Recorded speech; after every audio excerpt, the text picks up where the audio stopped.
All right, guys, it is time for your Monday Night Raw review, a much longer Monday Night Raw review because tonight we have a new co-host on the show. You know him from our mailbag episodes.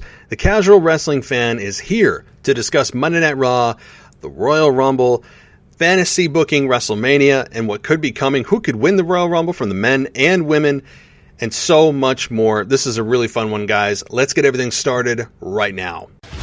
Welcome to the WWE Podcast, the most passionate and authentic wrestling analysis on the web. We've got you covered with every Raw, SmackDown, and NXT show, giving you a no bullshit opinion. We know you love wrestling. We do too. So let's get this show underway. And that's the bottom line. What? 'Cause Stone Cold said so.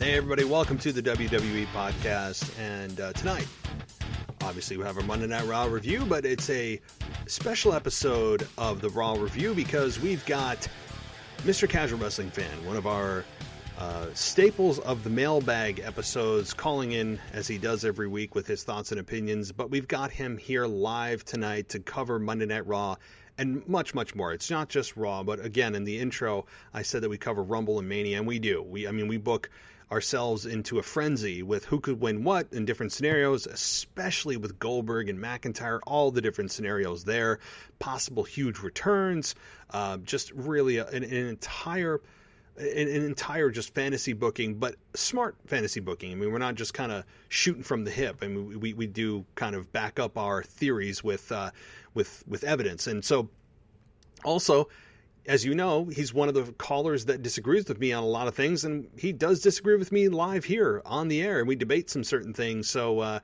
if you're interested in that kind of discussion, certainly feel free to also debate me if you don't like what I say or in terms of storylines and WWE and who I think they're pushing and what they did a bad or good job on. That's what the mailbag's for, guys. Call us, email us. You know how to reach us. But we do debate things, and if you like that style of audio, well, you're in for a treat tonight. But if this is your first time joining us, thank you so much. We are here about every day of the week, sometimes multiple days a week, covering Raw, SmackDown, NXT, and especially pay-per-views and highs and lows of the week. And we're, a week and a half away now from the Royal Rumble. It's just insanely close, which is popped out of nowhere from 6 weeks till a week and a half. So tomorrow we'll be doing Wrestling Nostalgia and the Mailbag Show. So 2 shows coming tomorrow, and then of course NXT review on Thursday as we kind of look ahead. So before we get going, which is in just a minute, I want to touch on Anthony DeMarco, who does WWE Rivalries every single Friday, covered this week the rivalry between The Rock and Hulk Hogan. As always, did a great job and had some great audio, especially from their WrestleMania match, WrestleMania 18 in Toronto. And I wanted to touch quickly on this match and really on the rivalry before we get into Monday Night Raw. And so here's what I say. First of all, go listen to his rivalry episode, which was released on last Friday. Here's what I think about The Rock being a heel. I think The Rock being a heel is sometimes way more entertaining than him being a babyface. And back when The Rock and Hulk Hogan, the first time they met up, The Rock was billed as a babyface. I mean, he was billed as that babyface. He was kind of the Stone Cold Steve Austin of his second coming of Stone Cold Steve Austin, if you will. Kind of paralleled Austin in terms of success. And he was dabbing into Hollywood at the time, right? Like, he was dipping his foot in. Fans saw the writing on the wall. They felt abandoned. They felt like he cheated on them, so to speak. And they felt like not only that, but that he was getting a little bit stale. He's the guy that was always at the top. He's the baby face that is the staying figure. He's always there. And so you dip into Hollywood. You see that fans know that you might be doing this and that wrestling is coming second and the movies are suddenly becoming more of a priority in your life. And the fact that you've been there for a while as a babyface. and then you bring back the biggest wrestling star in the history of wrestling, of Hulk Hogan, to WWE for the first time in how many years. It's a formula for a disastrous result in terms of fan reaction, but in the best way. Also, it's in Toronto, in a WrestleMania crowd, which is traditionally much more, I hate to use the word hardcore, but traditional or whatever. They're much older, educated, and it's really a recipe for a disaster, but a beautiful disaster. I think The Rock, being a Hollywood Rock, is much more entertaining at times because he plays into what the fans think he is. He's got a big ego. Hollywood's more important. He dismisses people.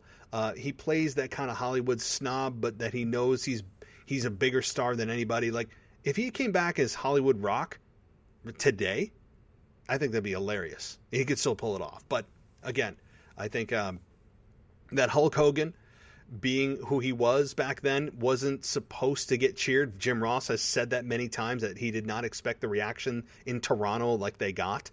And it was a 80-20 split between Hogan and Rock in terms of 80% cheering for Hogan, 20% cheering for Rock. Rock getting booed out of the building, which actually started The Rock's heel turn, by the way. And The Rock even remembered that, coming back to Toronto many months later, saying, "Oh, no, Toronto, you don't get to cheer or sing along with The Rock." You know, and he talked about how he remembered what they did to him at WrestleMania. I mean, it was pretty funny in subsequent months. But the match, the Rock match in Hogan at WrestleMania 18, I don't think was, from a wrestling perspective, technically, in terms of 2021 standards, that great. But that's what wrestling is, right? Amazing that you can have what many people believe is one of the best matches of Hulk Hogan and or The Rock's career, and one of the most memorable, I should say.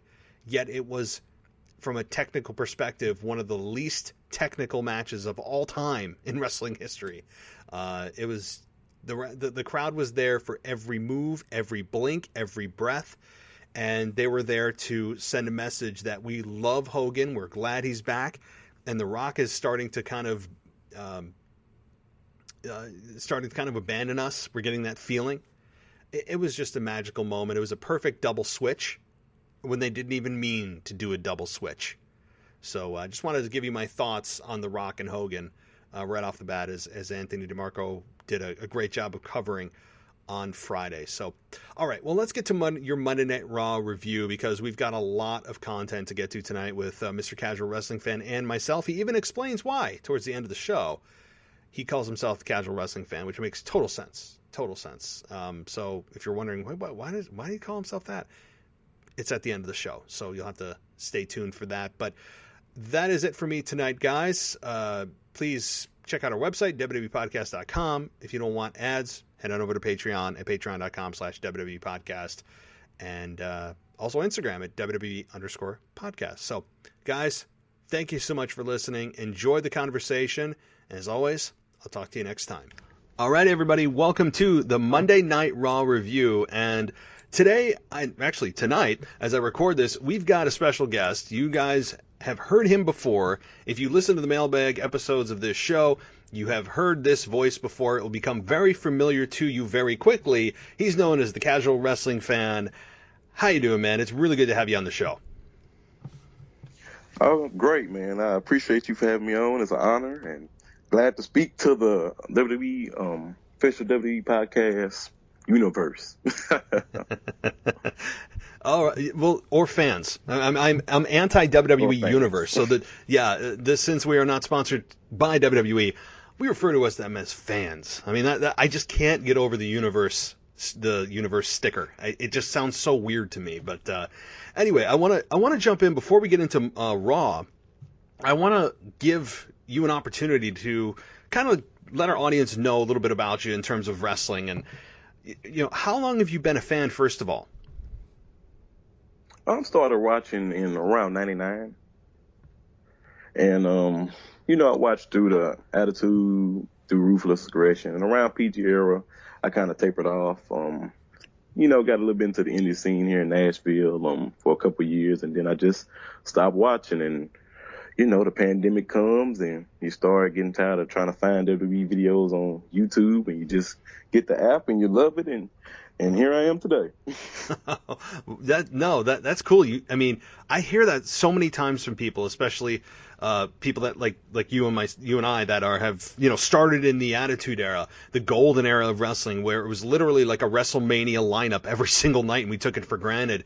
To the Ruthless Aggression, PG, and then people seem to drop off right at that PG era because it catered to a much different audience. They went in a completely different direction. The star power was dwindled by then, and and then you kind of jump back on. So you had like what a 10-year gap of not watching wrestling.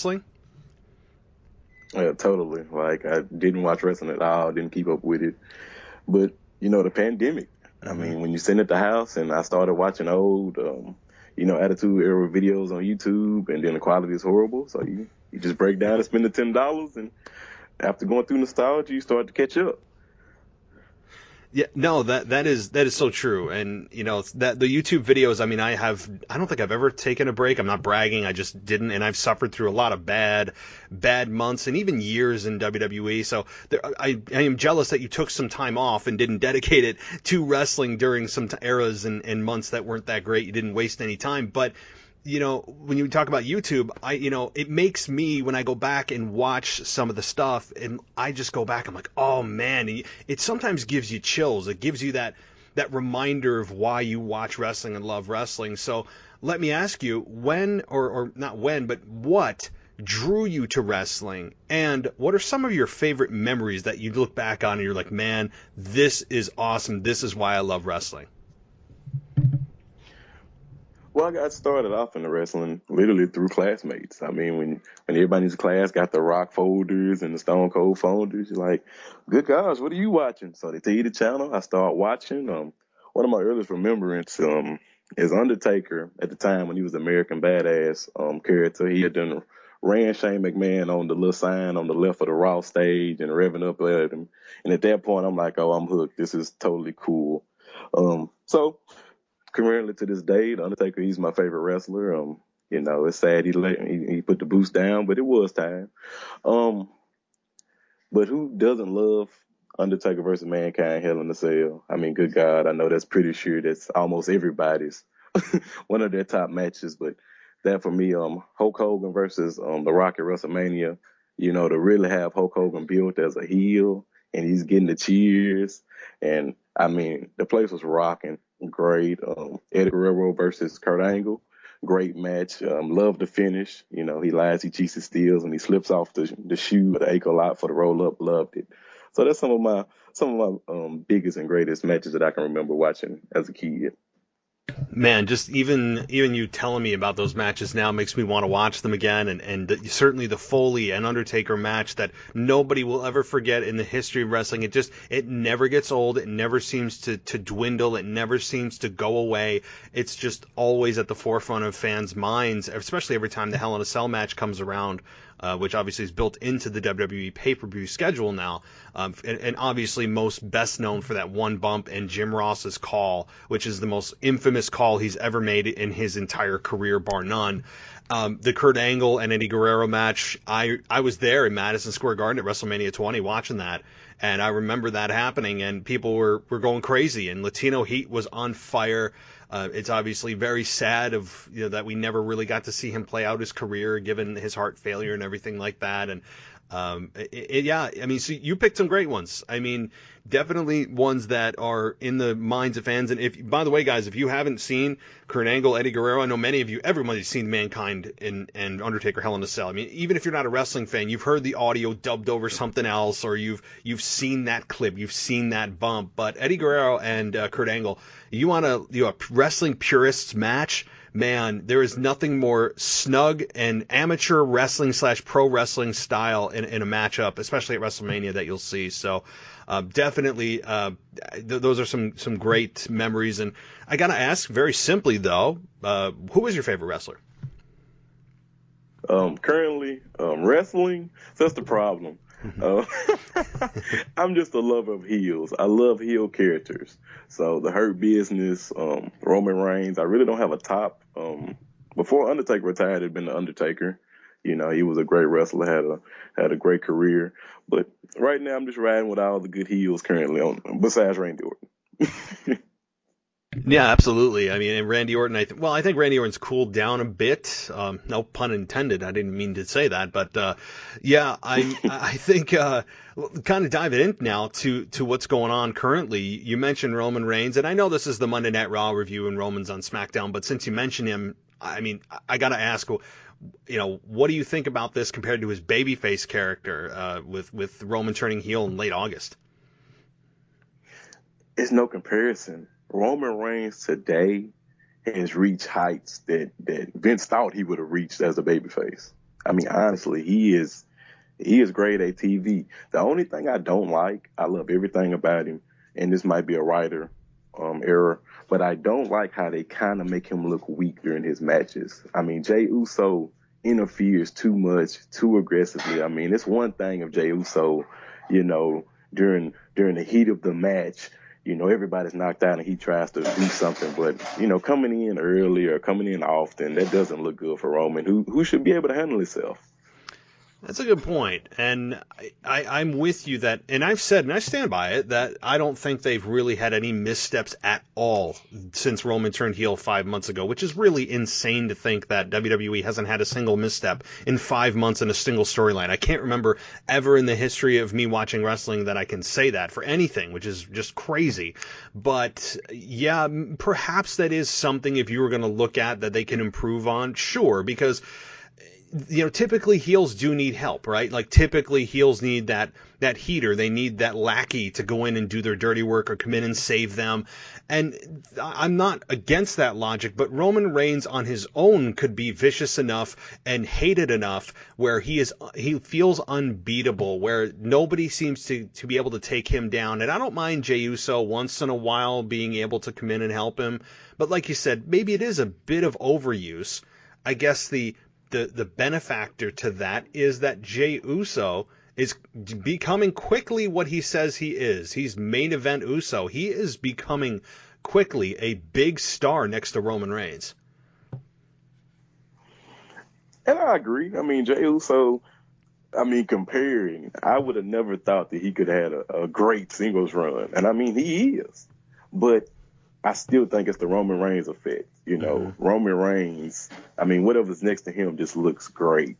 And I like Jey Uso. It looks good. And I agree, you know, as a heel, you are supposed to have help, you know what I mean, to get that heat. But I just think it's too much. They're putting too much sauce on it. It's too overkill. You know, he can come in and hit one super kick, which is the most overused move ever. But he can come in and hit one super kick and be done. True. Yeah, I see your logic there, and you know I'm with, you know, I don't hate it though. Like even that little nitpick of a thing, I'm still 100% on board for what they're doing with Roman Reigns because, as you said, everything that they have done with Roman Reigns to date, nearly everything, if not everything, has worked out very, very well. And I'm sure Vince McMahon, while he will never ever admit it, is probably secretly saying to himself, damn it, why didn't we do this earlier? This, I mean, fans were asking for it for 6 years and not buying in fully to the babyface character because it didn't feel real, it didn't feel authentic, it felt very corporately created. That's exactly what it was. John Cena, in his match with him a few years ago, even called him out like point blank, and he destroyed him in a promo when they went face to face, it's just uncomfortable to watch, but you can't look away. I mean, it was one of those moments. So Vince McMahon, I'm sure, is like, I should have just turned him heel here, and here. But yeah, they're going to get their money's worth right now, and I'm loving what I'm seeing. So, but kind of gearing back to Raw, I do want to ask. At the top of the show, we get Randy Orton in this, like, I don't even know what to call it, mask. I'm sure there's some funny pun name. I can't think of it. But he's in this burn mask of sorts where only his nose and eyes and lips are exposed, and you can see some of the char on his nose, and talking about how he regrets, you know, showing compassion to Alexa Bliss, and he lights the match and basically threatens the Fiend, who he knows is going to come back, which I'm glad he's not playing stupid. I'm glad he knows that we all know that the Fiend's clearly not gone. But he also declares himself into the Royal Rumble. So what did you think about this segment here with what Randy Orton had to say? Now I like Randy on his promos. His promo was pretty good. My biggest sticker or my biggest issue was the mask. I mean, it looked like a improvised lucha libre mask or something. That's what it is. Yes, that really thank threw you. off.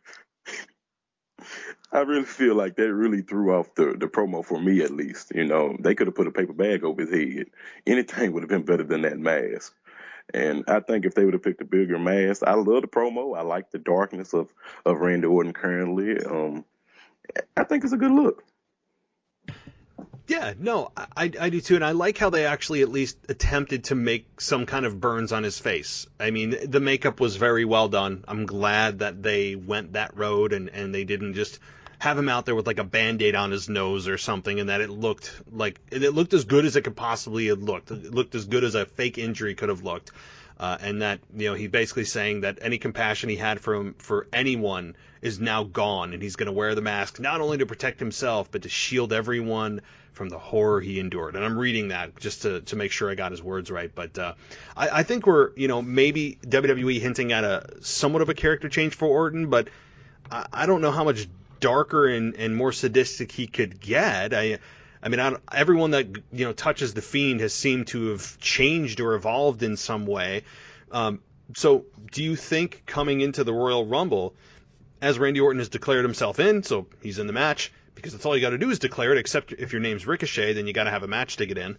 But if he's in the Rumble like he says he is, then what do you think's going to happen? Do you think the Fiend is going to interfere? Do you think the Fiend is actually a part of the Royal Rumble match? How do you see this playing out? Oh, Lord, man. That's a lot at one time. I know. Honestly, with Randy Orton, which I do like the way his character's going, I don't know how much darker he could get, but I'm pretty sure they'll figure something out. Regardless, I think he'll have a good showing in the Royal Rumble, if not win it, possibly, maybe. Will the Fiend interfere? I don't know if he would physically interfere. He might play a trick or, you know, dim the lights. And, you know, I think it might be a scare tactic, but I don't know if he will put hands on Randy Orton. And I could be totally wrong, but that's just my prediction. I personally wish they would play the long game with the situation.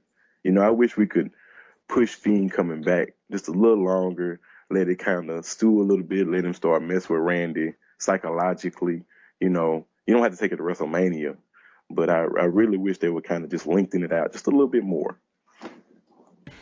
And they might. It all depends on Edge and where he's at, because where Edge is at, I mean, I've heard rumors, and I'm trying not to look at spoilers because they seem to be on all the big sites that we all know who they are, that, you know, Edge could be getting close to coming back, and could he re-debut at the Rumble as he did last year?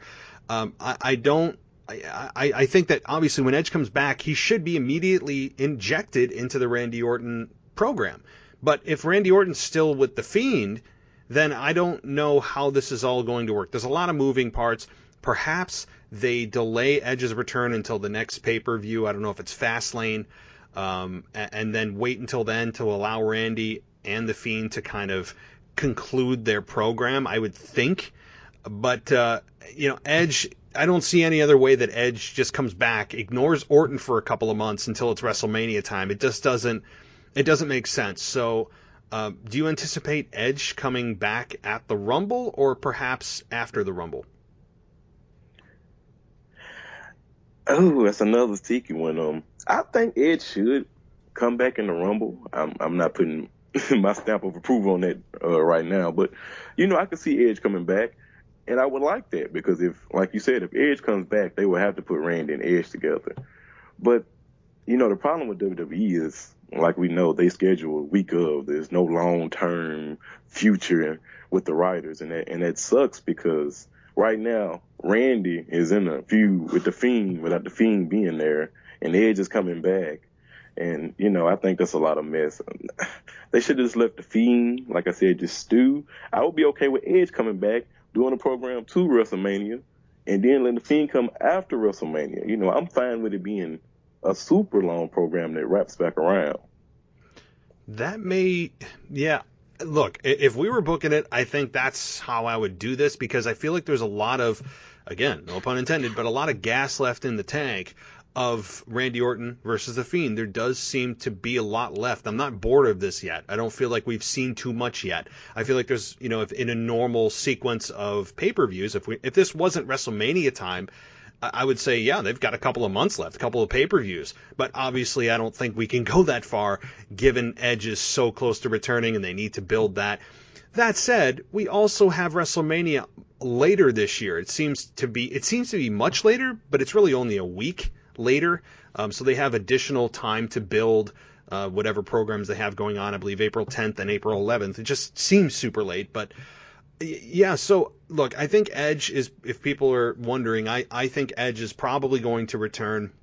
Maybe not at the Rumble, because that would really cross over in a program that The Fiend and Orton have going on that I think is pretty good. I think Edge waits until that's concluded before he actually returns to face Randy Orton. Otherwise, it feels like too much going on at once for Orton. I feel like I'd want Orton and Edge to be completely focused on one another. I don't need The Fiend looming out there still. Like you said, perhaps they could do a break, and then Edge and Orton do their thing. When that's done, The Fiend comes back around to finish things. That could happen. I would say probably unlikely, given, though, that how WWE books. They kind of do things very linear. They don't tend to come back around to things. They just do things and move on. They do this and then they move on. They typically don't do like kind of a circular type of program where something comes back around to finish it anyway. It's very, very unusual, but I don't see why we couldn't do it. But I just don't have faith of WWE, as you mentioned at the beginning here. WWE's long-term booking. I think long-term booking are three words they've never put together. I totally agree. And to me, as a wrestling fan, I'm patient. I'm okay with stuff stewing. I don't think they have enough time to go between The Fiend and Edge, because we're 3 months out? Well, at Royal Rumble would be like 3 months out from WrestleMania. Mm-hmm. And so if you go with The Fiend, they program could go 2 to 3 months. You could really stretch that. And the same thing with Edge. You could really stretch that if you know what I mean, if you had to. I'm more interested in The Fiend versus Randy personally, but I don't think you could condense one of those rivalries to 1 month. I think that would really take away from said rivalry. Yes. Agreed. And that is also what I'm fearful of, is that they're going to kind of rush it and just finish it to finish it. Because, Edge is coming back. Let's finish up The Fiend and Orton. And I'm like, no, I want this thing to play out. There's a lot of unanswered questions that I'm scared they're either going to ignore, or they're just going to rush it to a terrible conclusion just to rush it because Edge is on his way back. I don't want that to happen. They have a good thing going. Is it blow away? No, but it's good. It's sometimes really good with what they have going on. So, some of the unanswered questions are, is Alexa Bliss' sister Abigail? Is she the weakness of The Fiend? What does The Fiend look like? I'm sure he's had to have transformed in some physical way. What does Randy Orton look like? Who's going to win? How does Randy Orton beat a guy that even lighting him on fire doesn't defeat him? So there's a lot of unanswered questions that I'm very concerned they're going to rush to a conclusion at the Rumble to get it over with to move on to Edge, and I don't want that. So that's a good point to bring up. But I do want to kind of shift gears here to a group that I know you love, I love, and I think the majority of fans love. And I know you mentioned that you love heels, but I don't know. Is this group really a heel group, though? Because I mentioned this last week. The Hurt Business is obviously who I'm talking about, and they don't do anything heelish. They come out, they do exactly what they say they're going to do.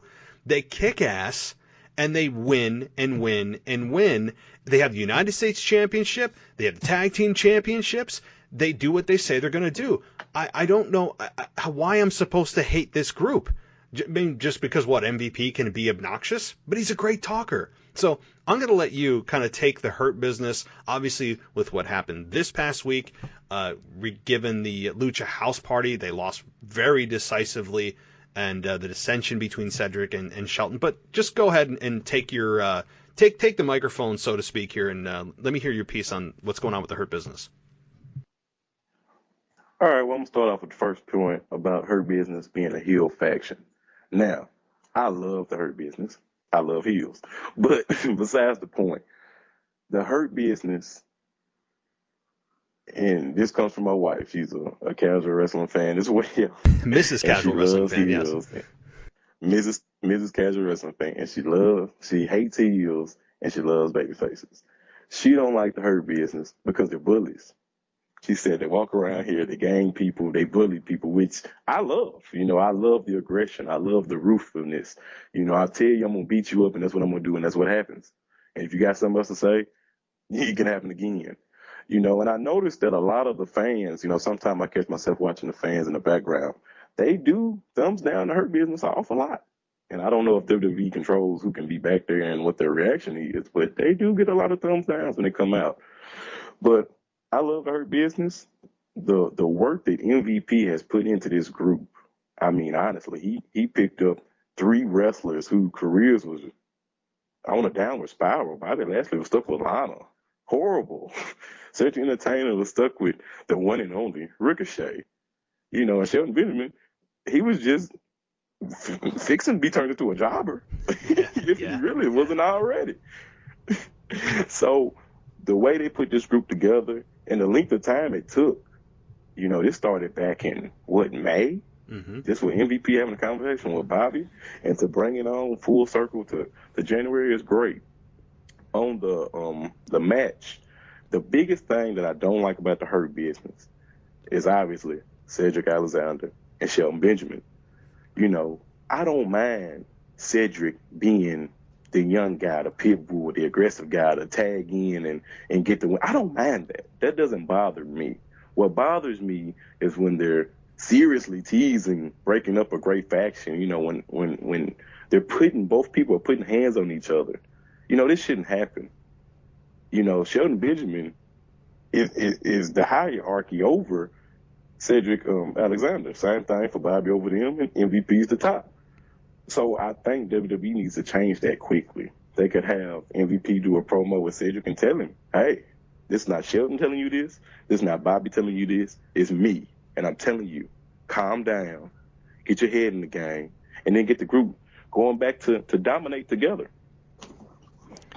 Well, first of all, yeah, really good analysis here regarding how this whole thing got started and the fact that MVP did literally save 3 careers that were just teetering on irrelevancy. I mean, they just all were. And MVP has just been you talk about a guy that is truly the MVP of the show in a lot of aspects, man. I love MVP. I'd love to see MVP and Paul Heyman go toe-to-toe on the mic. I mean, I think that'd be really fun, too, if that were ever to happen.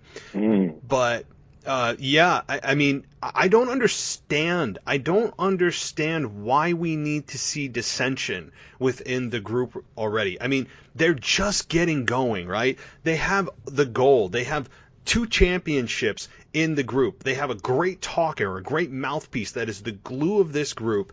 But all 4 guys seem to really have found themselves in this group, a group that I'm sure Vince and creative had really no big plans for when they first got together, where they just kind of threw a bunch of guys together that didn't have a lot going on, which we see happen a lot, and they just kind of say, well, if something happens, it happens. And now they've got something good, really good that's happened here, and they might be catching lightning in a bottle. But why are they even teasing dissension between Cedric Alexander and Shelton Benjamin? I don't understand how fans are even supposed to care why these two are just, they can't get along. I mean, Cedric seems to be the one who's really at fault, obviously. But why are we even, why is this a thing? This should not be happening, at least for another 6 to 12 months. Maybe after it's time to say, okay, they've had their great run. Let's see if Cedric can be a bigger star. Let's kind of break this out. And as all groups are really made to do, is to eventually break up. Tag teams are usually made to break up. There's very few that stick together to the end. And it's all about building new stars, and I totally get that. But it's way too early to do this. I'm not understanding. Can you figure out a reason why maybe that they're doing this teasing of Shelton Benjamin and Cedric Alexander, breaking out into a brawl. And I mean, do they think someone's going to become a major star from this? I don't see why this is a thing right now. I totally don't understand where they're going with it. And a good point here is, if this, like you said, if this is a really, truly supposed to be a heel faction, why would we care that they're breaking up? I mean, you wouldn't. So I don't know what the thought process behind it was. When it first happened, like a month and a half ago, after they won the belts, I didn't mind him tagging in to get the win. That didn't bother me at all, because they still was like, okay, cool. But they have crossed the line of where it's just not working right now. And back on the match, I just wanted to bring this up as well. Did you notice the promo when Riddle was talking to Bobby Lashley and the rest of the Hurt Business, and Bobby Lashley went to stomp his foot, which horrible camera angle, you obviously seen it, missed his foot, and then Riddle grabs the wrong foot and takes the wrong foot when he goes to the ring. I'm glad you brought that up, yes. Yeah, that was just bad business, so to speak. I saw that. I said, what just happened? I said, he grabbed the wrong foot, and you saw that he kicked the wrong... that was bad. That was bad, and really... I think it's the cameraman who's to blame there. I mean, obviously that wasn't supposed to be something on camera that he was supposed to capture. Yeah, that was bad. I caught that. Yes. If anybody hasn't seen that, go back and watch in slow-mo. Oh boy, yes. But it's again, this is a group that I don't, and I equate this group to when we had the Zelina Vega group with Austin Theory and Angel Garza and Andrade, and Angel Garza and Andrade at the beginning of the spring and summer, they just couldn't get along. They couldn't get along, and they're always fighting. And we're like, what? This is a heel group. Why am I caring about two guys that just got together, are barely getting traction, and now we're supposed to care that they're arguing about something week after week after week? Why do I care as a fan about two heels fighting, much less a group you just put together that's a heel faction that they're fighting? It's not as poorly booked as that group was, which is really unfortunate given how great that team could have been. And I said it week after week 6 months ago. But fast forward to the Hurt Business, it seems kind of like that same thing. I don't know why there's that need to even show dissension. It's not nearly the right time. It feels, again, 6 to 12 months too early to even think about doing this with a group this dominant, with a group that has this much chemistry, that's got gold, that's got a great mouthpiece, that does exactly what they say they're going to do. They are literally all business. I love that. They don't joke around. They don't make light of things usually. They are the serious part of Raw. I love that. I love that they just go in and do what they say they're going to do. Bobby Lashley gets the win this week with, the spear and then the hurt lock and quickly a tap out. It's great, and I love it. And Bobby Lashley seems to kind of be like the guy that's like, hey guys, what the hell's going on here? And I don't know. I feel maybe they're just doing it to make it a talking point. But I don't know. It feels like it's totally unnecessary and about a year too early. Yeah, I totally agree. And what I don't get from WWE Creative, how can you even tease the breakup of the Hurt Business? But Retribution is still just doing what Retribution does. Yeah. I mean, this, and I wasn't going to bring this up this early. I hope you don't mind if I kind of swerve a little bit. But on Retribution, I don't know if it's true or not, but this is what I heard online, that they're getting $250,000 a year. I heard that $20,000 a month. Yeah. Well, good God Almighty. That's kind of like the equivalent of somebody who just comes up to the major leagues. They get like the base salary, which, I mean, again, WWE is the major leagues. If you want to equate it to like baseball or wherever, they are the major leagues, and that's kind of a base salary, so to speak. So, yeah, I'm not surprised. That would be like the equivalent of somebody making the minimum wage right now, which is, well, I don't know, $12, $13 an hour, no, whatever it is. How many dollars now their minimum wage is right now. It's kind of the same thing, obviously, at WWE's level. So I heard that too, and I saw that. I'm like, yeah. To everybody else, it's like, oh my God. But if you're in WWE, that's like kind of standard. And I agree, but the whole group is $1 million on a group doesn't have traction at all, at least in my opinion. But Obviously, I mean, if anybody's been following this show, you know how many hours, probably literally hours, I've spent destroying Retribution and how terribly they dropped the ball, and that this concept was flawed from the very beginning. And this group originally came in and stood for the anti-WWE model, that they, were going after people that were greedy, that took WWE's money, and they were here. And I'm like, wait a minute, well, you came in, destroyed everything, and WWE awarded you with a contract because, that's how things work. They must have the worst legal team of all time of being able to give people contracts that come in and destroy your property, threaten your stars, threaten the fans, threaten announcers. Yeah, because that's how that happens. And then not only that, but they do the very thing that they set out to destroy and take WWE's money. So they've done absolutely nothing since they came in. Nothing. And other than take chainsaws to the ropes the very first week, and then I go, oh God, right? I mean, that was it. So, but they're starting to get wins now, which is scary. Like this past week, as you bring up Retribution, Mace defeated Xavier Woods. So I don't know what that means. I mean, you and I watch Hulu, but as I watched some of the clips and I read some of the other results that wasn't on the Hulu version, Mace did beat Xavier Woods. So, I mean, Xavier Woods isn't exactly a jobber. I mean, he's in one of the greatest tag teams of all time. Are you concerned that Retribution could be on the ascent rather than dissolving the group? They're still going to try on Retribution. I mean, they've been getting wins over Ricochet and Xavier Woods. But my problem on this one, Kofi Kingston is hurt with a broken jaw. They need to kayfabe injure Xavier Woods. That way you can totally separate Big E and he can have time to himself with no other New Day mentions. So it can be just Big E doing Big E things.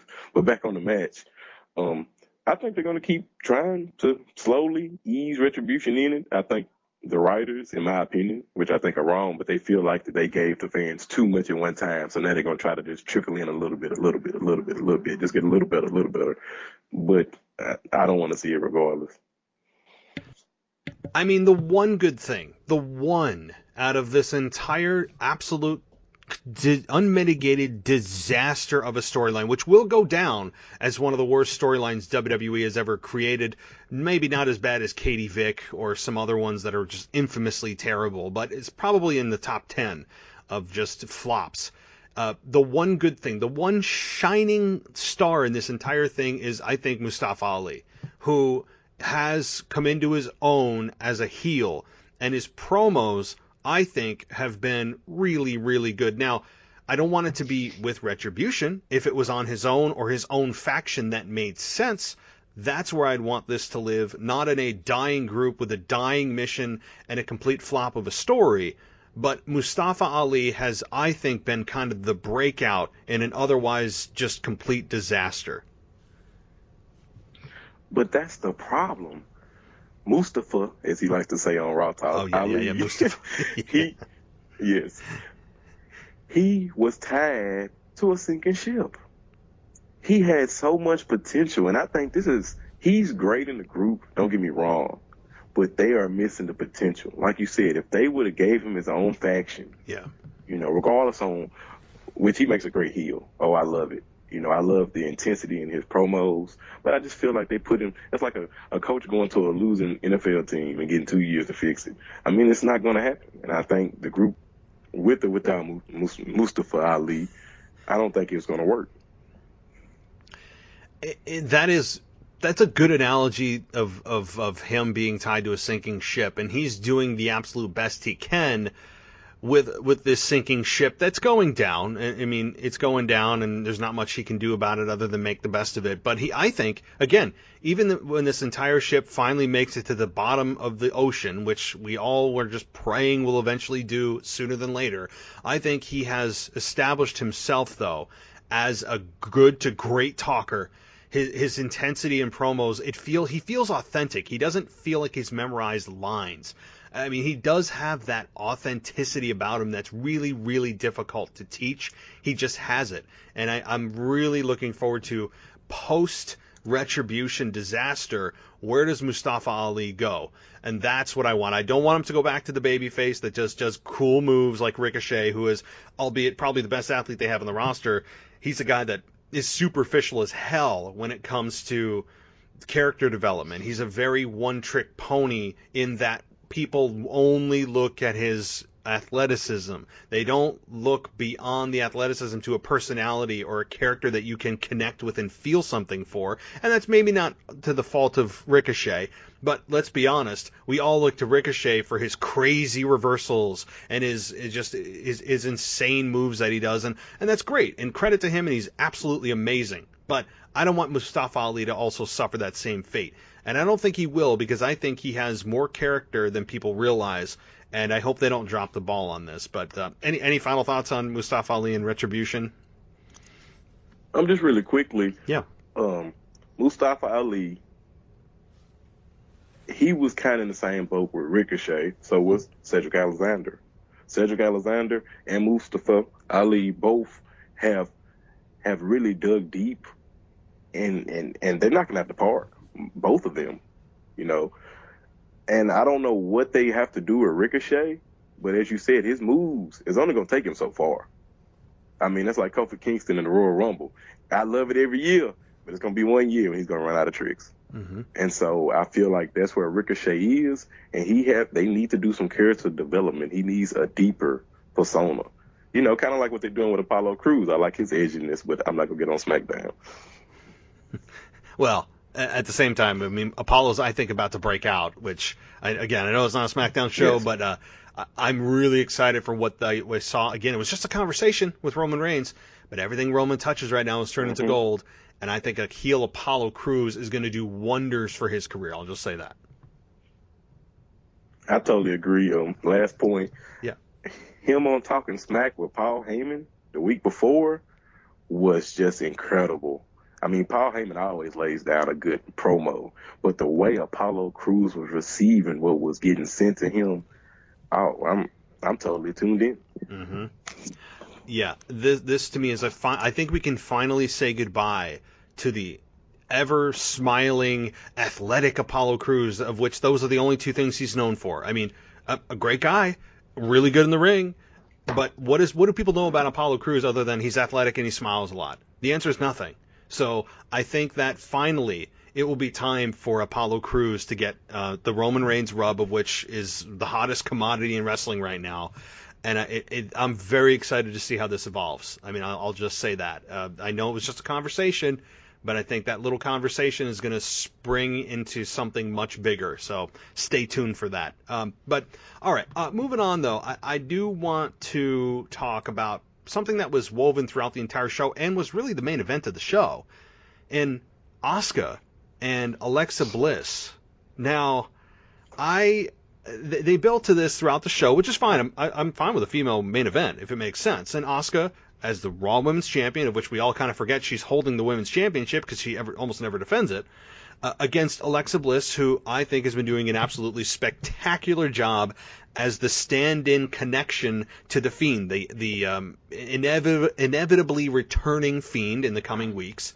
And this match was, again, I'll say this. They did have that promo at the beginning of Alexa's Playground where she came in, Asuka came in, and she was very fearful, very timid, very kind of scared, for lack of a better word. She was just flat out scared of Alexa Bliss, which was really weird, and I don't know, I wasn't a fan of that. And then in their match later in the night, she was still kind of hesitant, and eventually she got the upper hand on Alexa. Alexa did this transformation, of which I want to see WWE do that in front of a live audience, right? Like, they're going to miss that. That production stuff that they're doing right now is going to go away whenever the actual fans come back, which, again, who knows when that's happening. But we get this shift in character to like a really dark Alexa Bliss. I'm fine with it. I just don't know how it translates to, real life in-person crowd. And then she hits Sister Abigail for the win. So I have additional thoughts, but I'll kind of pack them away right now. I'm curious as to what you thought about this whole program that was woven throughout Raw. All right. I'm start off with It's called on Raw Talk. They said it's called the Twisted Bliss. The Sister Abigail. But I totally love Alexa Bliss' character. I mean, good God, the way she looks, her emotion in her eyes. I mean, to really put on. I mean, honestly, without the Fiend being there, she is the best person to stand in for him. I did like how they wove it in, how she was acting like somebody was in the swing set, and it was very compelling to me. I mean, you really can look at her character, and honestly, if you sit back and take analytics out of it, you're like, oh wow, I'm here, I'm there, and that's what I need wrestling to make me feel like, when I can just dive in and be like, I'm here. And they had a great match. I love the match. I'm the same way. I don't mind a women's main event. That doesn't bother me. Great match. I love the transformation. No way they can pull that off in front of a real crowd. But, I don't know who is over her character or who came up with the concept for that, but they nailed that out the park. Alexa's, you mean? Alexa's character?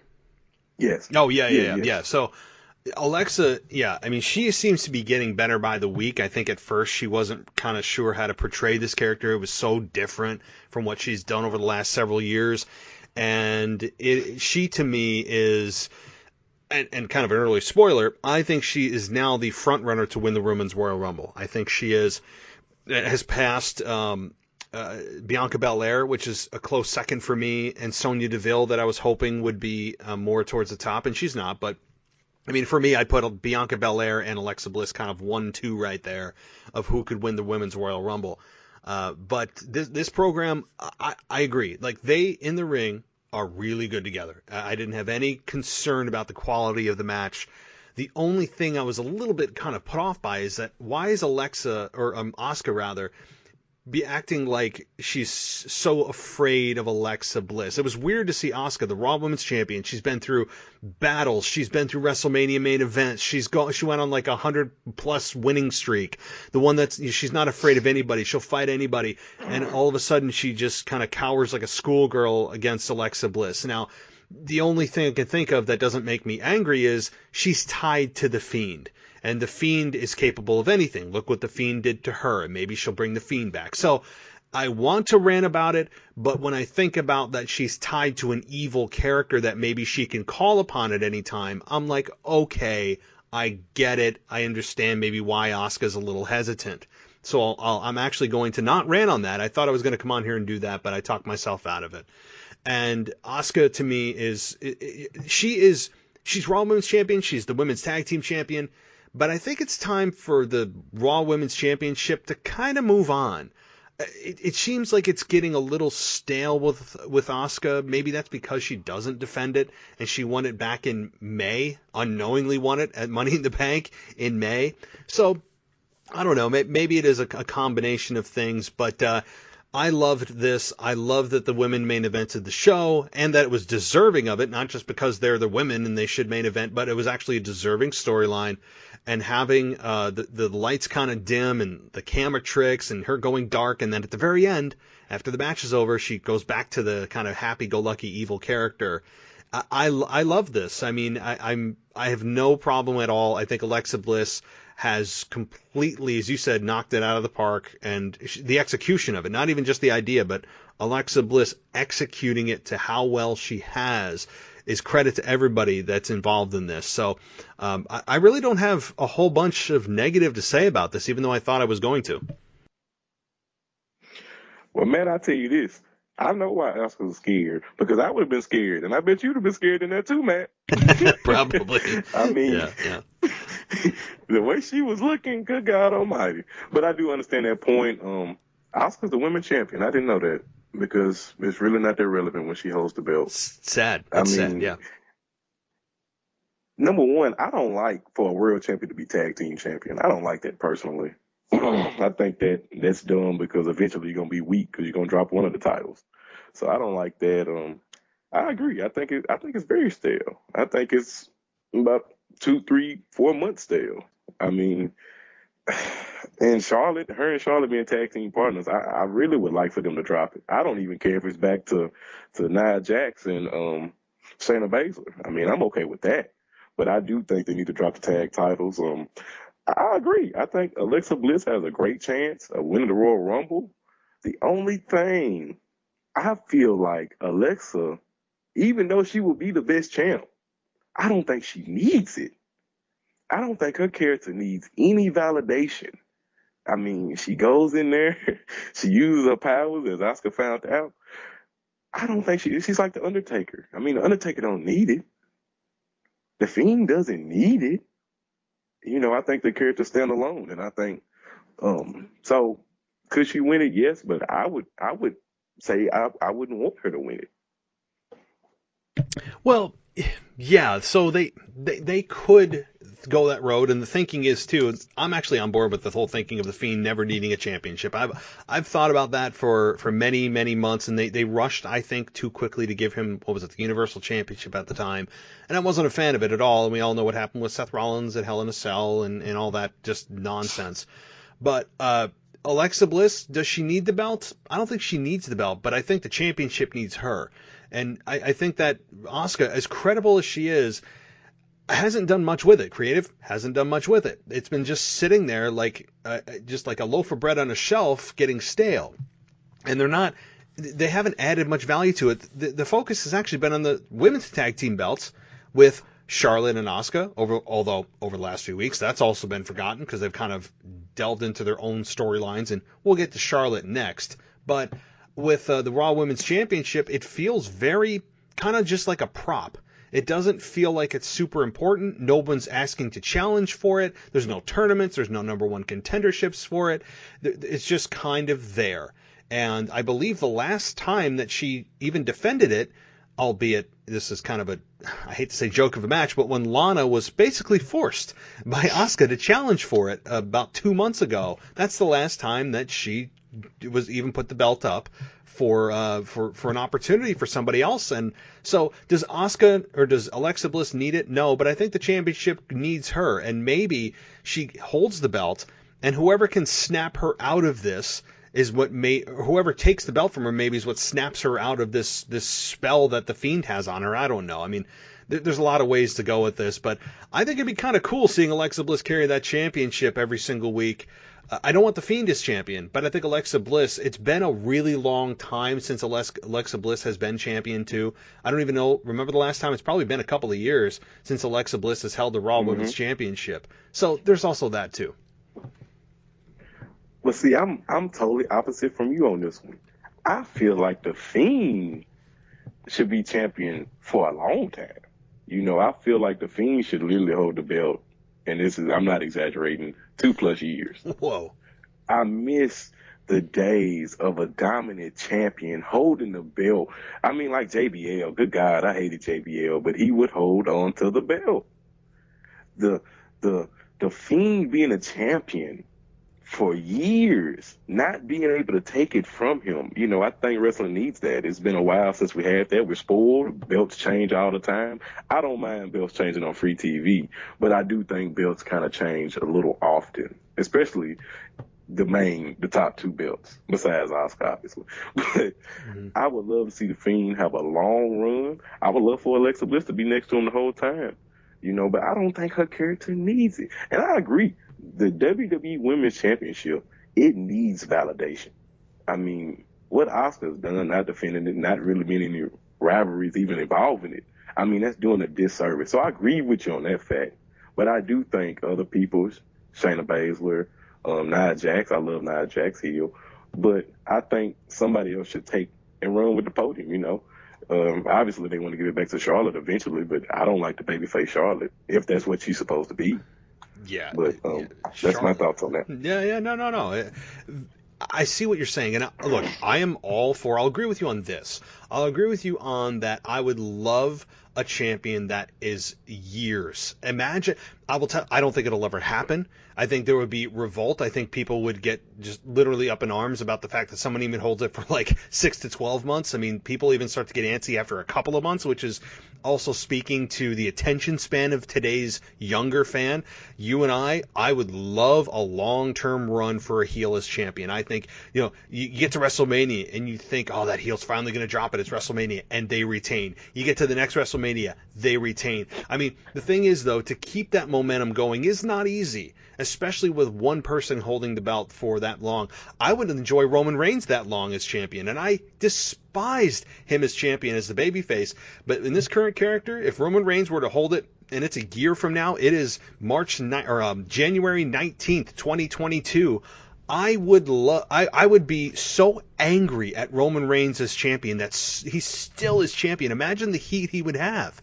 I mean, so I'm all for the long-term champion being there for the heel champion being there for a long time, but I just don't think in this current the current environment of, you know, the attention spans of people, especially younger fans, being really, really short, that they would even have the patience to do that.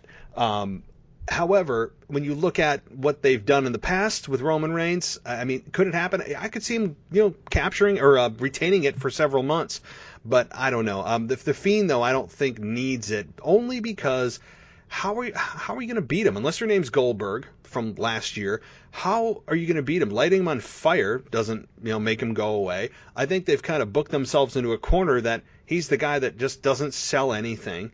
I mean, he would be champion and in a way that's like, well, you know, if lighting him on fire doesn't beat him, like, what are we going to do, right? Like, I don't know. So, yeah. Any final thoughts on that? And I mean, I totally agree. But that's the WWE's writing creative problem again. I mean, you make him so indestructible. So that's my point. As you put it, he's so indestructible, fire don't kill him. Why is he not champ?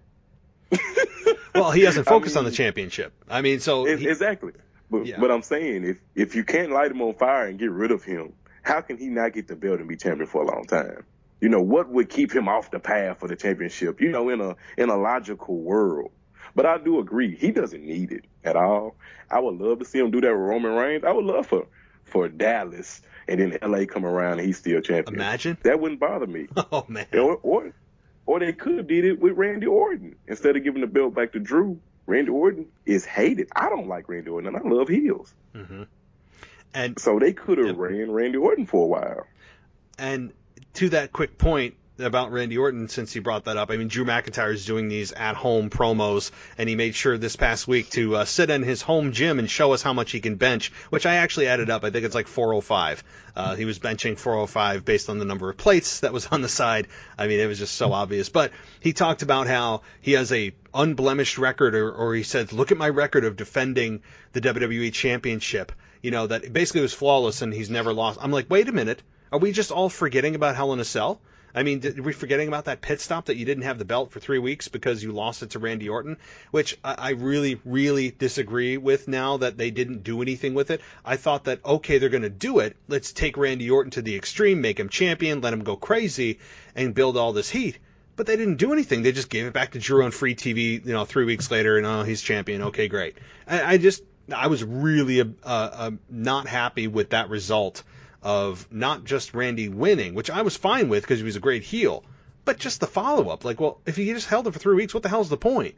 Like, why are we doing this, right? I don't know. I don't know what that was all for. But Drew McIntyre saying that he's basically a flawless record defending the championship is just flat out wrong. I mean, that speaks to the belief that wrestling fans don't remember things that are beyond like a week or two.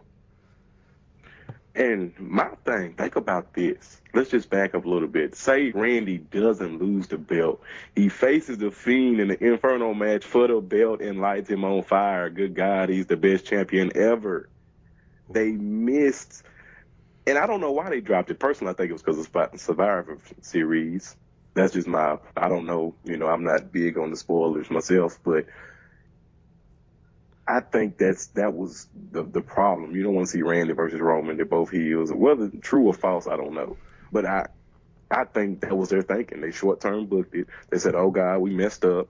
We had to put it back on Drew. But I know you're going to disagree with me on this one. I wish Drew would have lost to the TLC. I would love to see AJ being champ with Omos. Let Omos start getting a little bit more in these matches, getting more of a heel heat to him. Because we all wonder about him. He's so mysterious. You know, he's finally starting to talking, which is nice. Or even The Miz. I know The Miz gets a lot of crap, and I know we're going to talk about The Miz later. but you're going to hate me for this. But when The Miz ran to the ring and John Morrison handed in that case, the casual wrestling fan was saying, "Climb, Miz, get the belt." So for all the people that hate The Miz, I hate The Miz too. But in that split second, I was saying, "Get the belt, Miz, please." Oh no! Oh no! Okay, I will say I was not doing that. I was saying, "Oh my God! Oh my God!" I was sitting there clenching my fists in absolute terror and horror of what could happen. And he's got the belt back, or the briefcase back. So we'll talk about that, of course, in a little bit. So you kind of present a few things here with Drew McIntyre. That's exactly what it is. The reason was that they didn't see past what they were doing, and they didn't think about Survivor Series until, oh crap, now Orton's got the belt. Now what are we going to do? Oh, we got to put it back on Drew. Well, to me, I was a huge proponent against Drew versus Roman at Survivor Series because it made no sense. I mean, why would you give away a WrestleMania main event, which is what that match could have been if you kept them in separate worlds doing their own things, which really Drew McIntyre is the exact, really just the exact image and the exact level of success that Vince probably envisioned for Roman Reigns as babyface champion, except it's Drew McIntyre. Drew McIntyre is what they thought Roman Reigns could be as a babyface, but they are kept on separate brands in their own worlds, and you just keep fantasizing, oh man, if they ever got together, that match would be awesome. And they do it for what? Survivor Series, for an exhibition match that meant absolutely nothing. Also, not only did that mean nothing, and you blew that interest for no reason, but you also had Randy Orton drop the belt after 3 weeks. It was a bad decision all around. I'm fine with heel versus heel. I mean, that can happen. That should happen every once in a while. Randy Orton and Roman Reigns, to me, would have been way more interesting than Drew and Roman, only because, as you are, I'm a patient fan that wants to see things build, and WWE is so short-sighted sometimes that they can't see the forest through the trees. They just look at it and go, oh, how do we make this show as big as possible? The hell with whatever happens down the line. Fans will forget anyway, and we're just going to only focus on tonight. It's just bad storyline management when they could have been building Roman versus Drew for WrestleMania, which to me is a WrestleMania main event. And now look what we've got. But you're right. I actually am not going to disagree with you on the AJ thing, because I thought to myself, well, if AJ wins and he's got Omos, which I'm more of a fan of every week, I hope they get him more involved, and maybe he'll be in some capacity at the Rumble. But if AJ had won that match at TLC, that would mean Drew's in the Rumble. He could cash, or he could have won the Rumble and then chosen to face Roman Reigns at WrestleMania. I mean, there's so many ways you could have gone. I was not against that, actually. But The Miz, oh yeah, I'm not on board with that. Trust me, I am not a Miz fan, but you ask my wife, we're watching the show, and I'm going to be honest, I didn't want Drew to win. I wanted AJ to win with that belt. I wanted somebody besides Drew. But when The Miz ran down, I'm screaming at TV, climb, and he's sitting here taunting, and I'm like, oh, God, there's no fans there, and he's just playing. He's not going to win. But on the Roman thing, the only reason why I would be against Roman Reigns versus Randy Orton, which I agree with you, heel versus heel, that's not a problem to me. I disagree with top heel versus top heel. I mean, Roman Reigns is the top heel of SmackDown. Randy Orton is top heel of Raw. Would fans really be like, I want to see this match? Or are you making them pick a side? Well, you got to make a pick a side. I mean, there's just no way about it. It's happened in the past.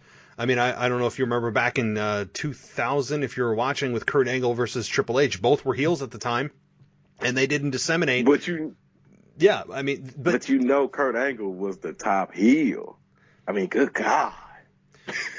Yeah, but they also presented a storyline too that kind of led you to Kurt Angle. I mean, that was actually when Triple H or Kurt Angle had actually kissed Stephanie McMahon, and Triple H was angry about it, but Stephanie didn't really resist the kiss. It was during that whole angle, and so my point is, heel versus heel can happen, and you can have the fans choose. And the reason you can have them choose is because it's for one night. There's no consequence for any loss for anybody, because at the end of the day, when they go back to their own worlds the next night, There's zero consequence because they're back into their own storylines. It's really exhibition. There's zero consequences. It's Survivor Series. This isn't a normal pay-per-view. It's kind of like off the beaten path. It has no real domino effect at all. So, I mean, you could have had heel versus heel. Fans just say, hey, this is great. We haven't seen these two match up in a while. Let's see what happens. One of them wins, maybe by hook or crook, because they're both heels. Maybe they both try to cheat to win. That way, the heel that's in the losing position doesn't have to worry about any of their status being dropped because I lost by a low blow. I lost by somebody rolling up my tights. I lost by the referee not seeing my foot on the ropes. And then they just go back into their normal stories. So they could have been fine with Randy and Roman, but I don't know. But speaking of heels, I do want to ask about Charlotte and what the hell is going on with her dad and Lacey Evans.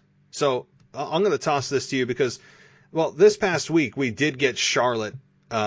She was in a match with Peyton Royce, and she ended up beating Peyton Royce, which I actually didn't think she would because Ric Flair came out, and he came out right at the opportune time where I was like, okay, it's going to be a roll-up or she's going to hit her finish, and Charlotte's going to lose. But what the hell's going on with Charlotte and Flair and Lacey Evans? Well, man, I got a feeling I'm going to be on the other side of the fence on you this one, too. I like it. I know. Well, let me just hear me out. When I came up watching wrestling, Ric Flair came into WWE. He was on the tail end of his career. All right. So I didn't get a chance to relive the glory days of Ric Flair. So in my COVID process, I have really went back and watched Ric Flair. I watched his 30 for 30, and I watched a lot of his old promos from WCW back in the 80s. Ric Flair is playing his role. That's what he does. He gets women. Hook or crook. He's going to do what he got to do. Yeah. Now, I've heard one of your co-hosts say that this has happened in the past, and that might be why I'm more okay with this, because it probably happened and I wasn't watching at the time. But right now, do I like it? I like Ric Flair role. I can say that honestly. I just wish Charlotte was the heel of the situation. I feel like that's the only issue I have with it. If Charlotte was the heel, if she was berating her dad and Lacey Evans was coming and like consoling him and trying to protect him, I would be on board for that. I just don't like that Charlotte is being framed as the baby face of this situation. So that's number one that I have a problem with about Charlotte Flair being a babyface. Charlotte Flair should never, ever be a babyface. Like, almost never. She never feels comfortable in it. She just feels forced. There's just never any organic chemistry with her being a babyface. She is born to be a heel. And I think they should just learn to just keep her as a heel, and so we can all just move on with our lives. But so that's number one. You're right. I'll agree with you on that she's cast incorrectly in terms of how this storyline is being played out. But Ric Flair, I'll also agree with you, believe it or not, that yes, that's what Ric Flair does. That's what he's done his whole career.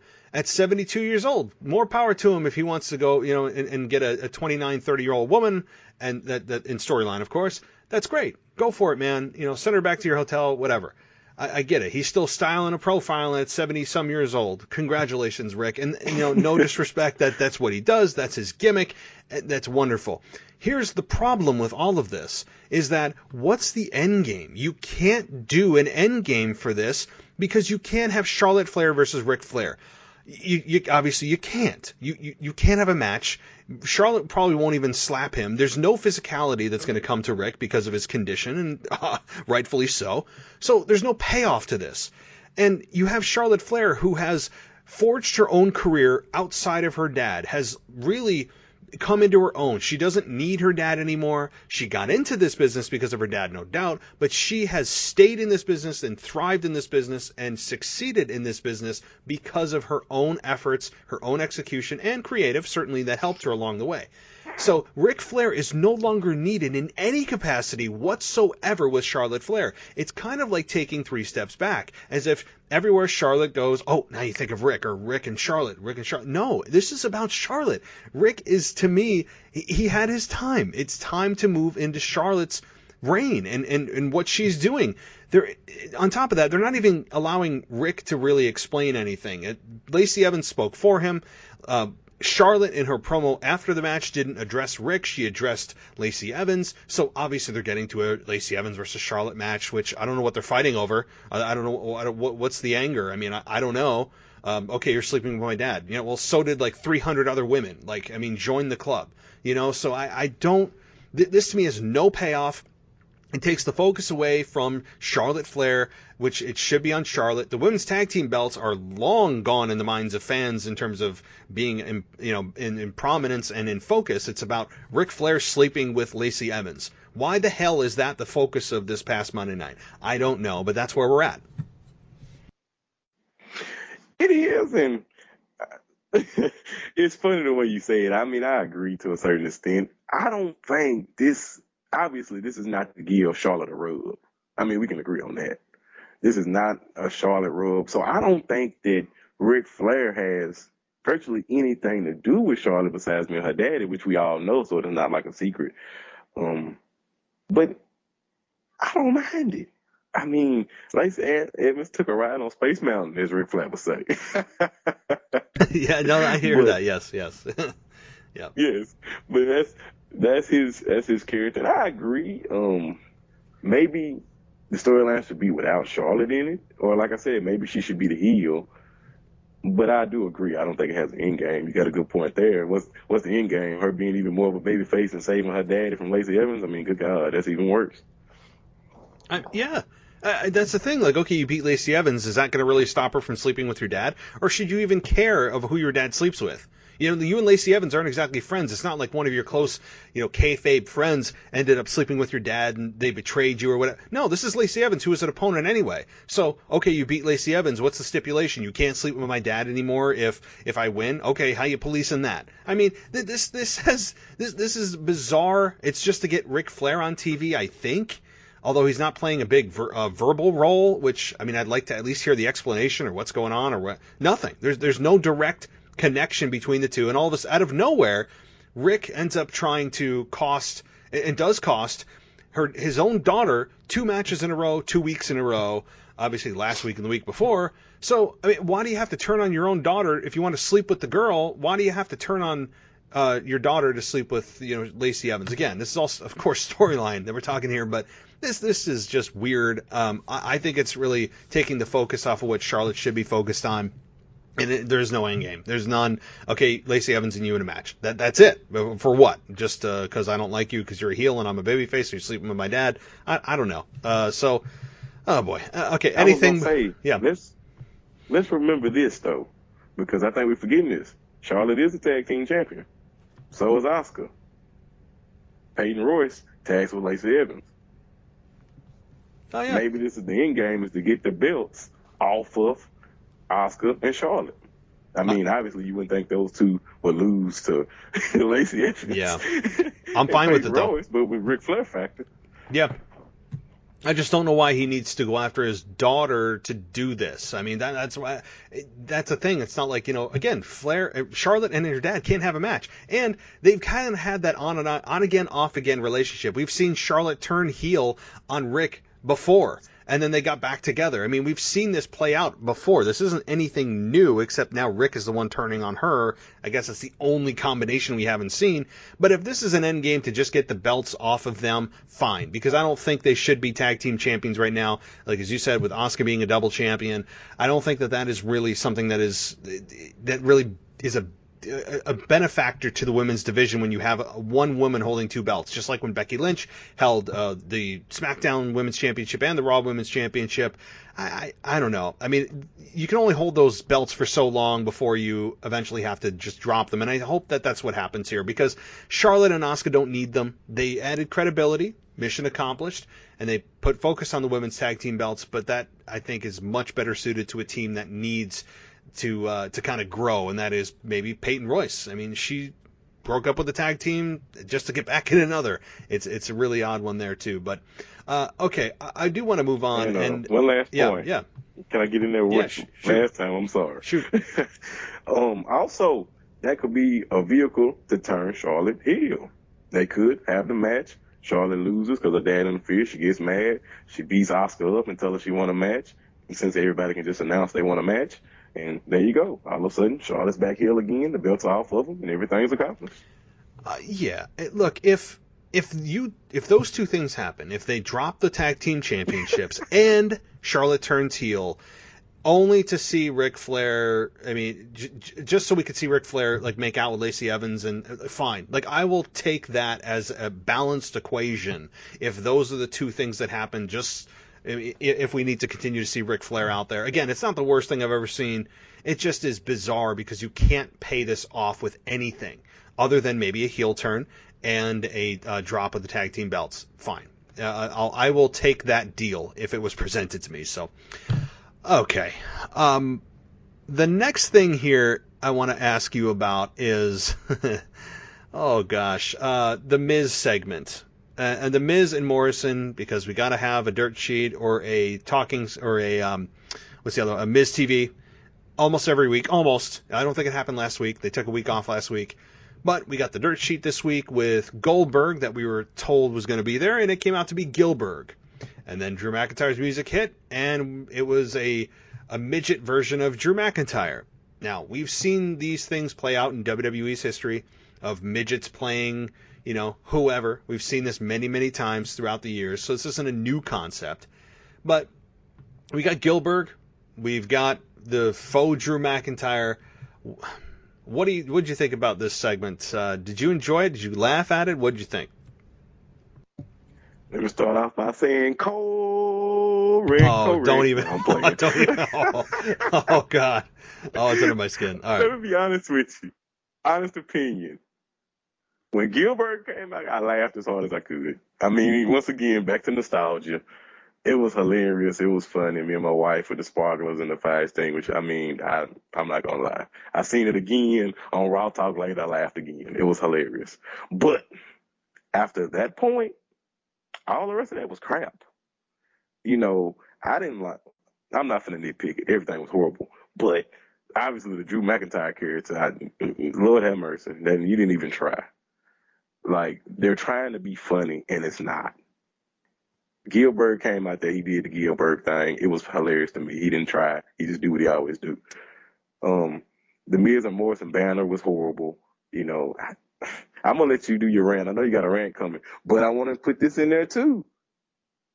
I know we had a conversation about this, and I am not trying to get into it on Raw Talk about the conversation, but this is heel heat.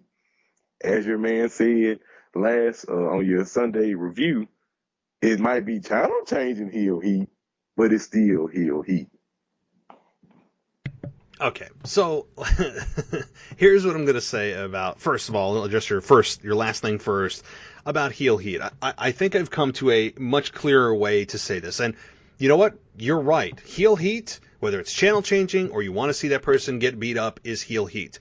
But I think I'll rephrase and clarify that by saying there's a difference between non-money drawing heel heat and money drawing heel heat. Money drawing heel heat is the heel heat that you want to see a babyface take that person down. You want to see them get beat up. Randy Orton and Roman Reigns are the top two examples in WWE, I think, among others, but they're really at the very top. The others are non-money heel heat that don't mean anything or make you want to change the channel because it's either embarrassing or really unwatchable, and you don't care if they get their ass kicked. That means you have a non-emotional investment. You'd rather watch something else. I don't think WWE is going for non-money drawing, channel-changing heat. Yeah, it could be classified as heel heat. That's fine. But if people are changing the channels because they're so annoyed by it and watching something else, then that becomes a problem because it's a problem for their wallet, their bottom line. Less people are watching, which means less sponsorships, which means a smaller piece of the pie in terms of revenue, drawing ads, and all that stuff. So I would like to address that first. Secondly, with this whole thing, you know, I will say this. And now I thought I was going to absolutely come on here and lose my mind and pop a blood vessel. Gilbert saved it, as you mentioned. I think Gilbert saved it for me because he is just so ridiculous, especially at this age. I mean, we saw this happen like 15, 20 years ago when they brought Gilbert out.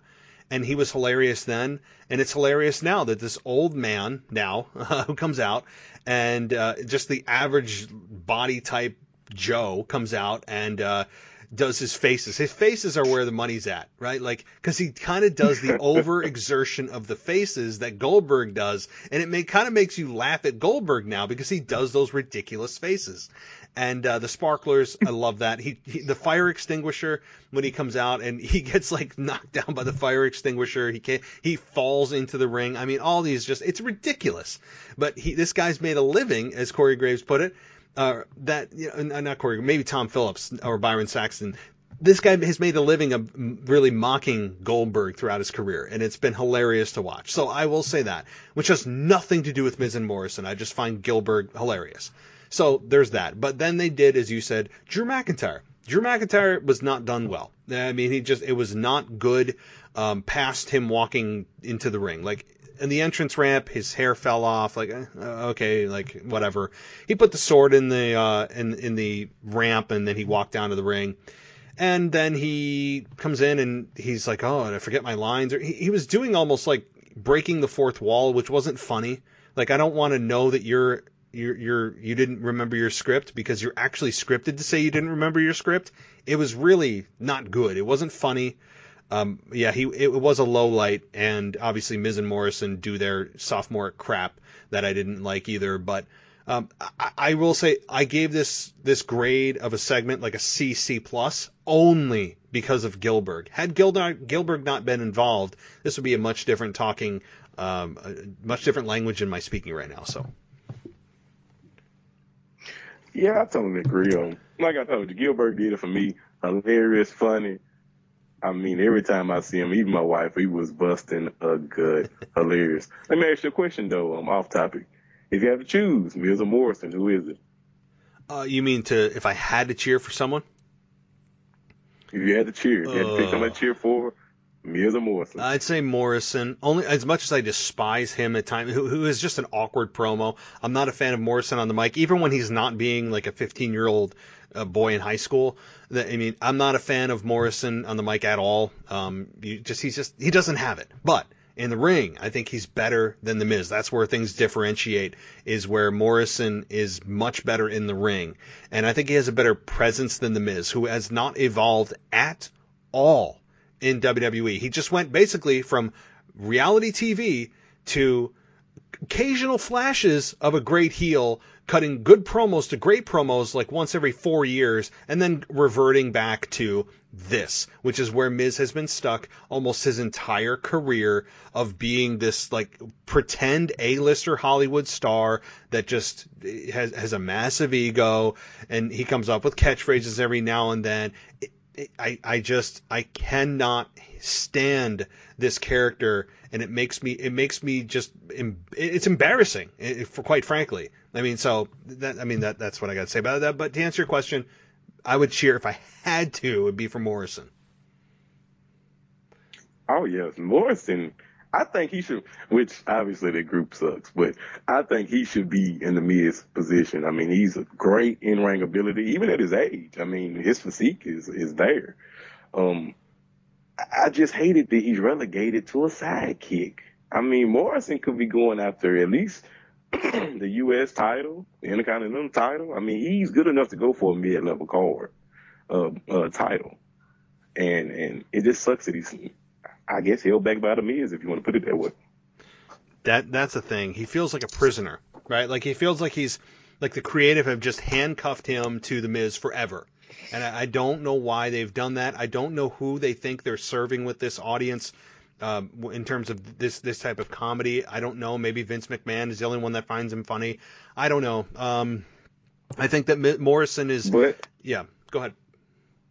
No, go ahead. I'm sorry. No, I was going to say, I think Morrison right now is still, like you said, I mean, with the shape he's in, and I think he's over 40 years old, I think, that he is still in really, really good shape and is still really good in the ring, that they're wasting time and daylight right now with a character that is just really spinning its wheels with The Miz, doing the same thing they were doing in 2008. Like, I don't need that version of them anymore. Let them go. Let Morrison do his own thing. He's capable of more.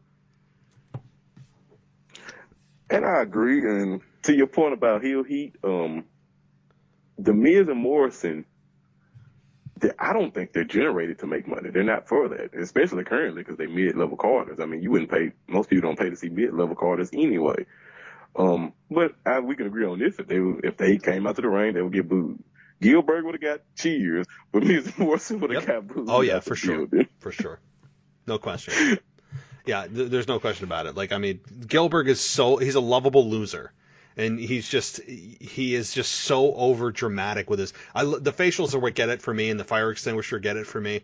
It is, yeah. I mean, Gilbert, you can go back. You've seen him before. He's come out maybe like 3-4 times in WWE being Gilbert, maybe more. But over the years, I can remember just a few handful of times of him being Gilbert. I think he even came face to face with Goldberg at one point during his last run.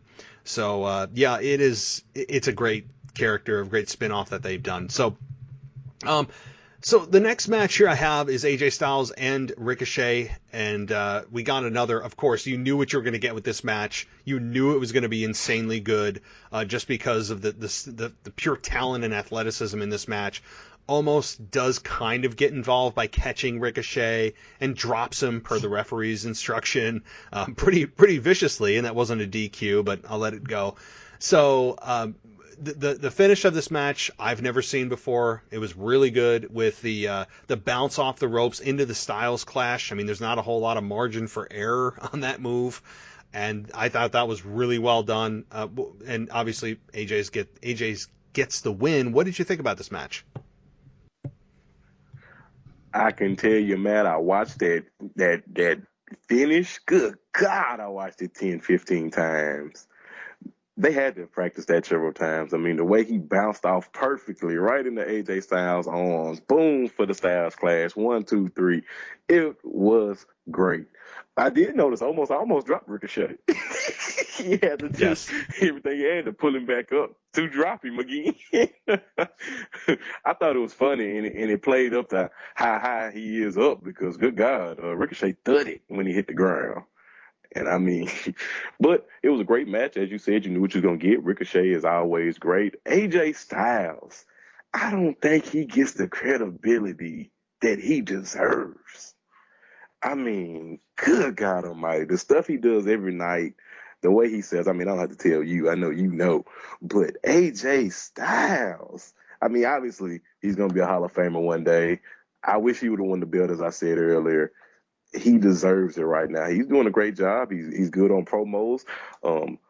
Almost, or however they said it on Raw Talk today, he does a great job. He's so mysterious. That package, it works, and AJ Styles works, and I love it. I don't want to see Almost wrestle in the next year. I am perfectly okay with the tandem they have. I just want them to get some sort of belt to solidify that duo. They should put a belt. I know AJ feels like he's been just kind of floating out there for a while until Almost, or yeah, like I said, there's like 3 ways to pronounce it. I'm going to say Almost, Amos, Amos. I think it's Almost. I think so. Yeah. Almost. Yeah. So AJ Styles, until he met Almost and they became a pairing, AJ just, as great as he is, did feel very, very stale. And I'm glad that Almost added so much to his character without saying a word, which is really insanely crazy to think about.